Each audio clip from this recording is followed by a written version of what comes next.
To integrate the system on board, we must study the best position for sensors based on the current deck layout. So we study the best position, whether it be for the mainsail or the headsail, and then we provide insight as to where it's best to position the sensors.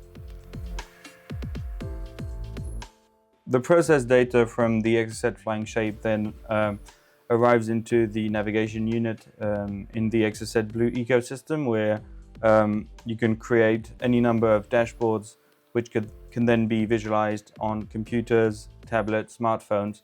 On these dashboards, you can display the LiDAR data, twist, camber, draft position, and based on the needs of every user, whether they be sailors, performers, or engineers, those dashboards can be remodeled to fit all the needs.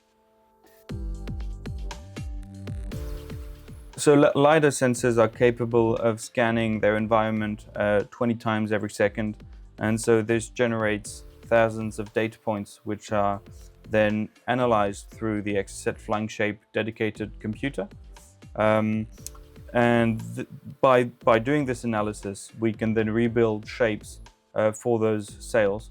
And so this is yet again done multiple times every second. And those shapes are then analyzed and transformed into meaningful metrics on board the yachts. Twist and camber values are an example of this.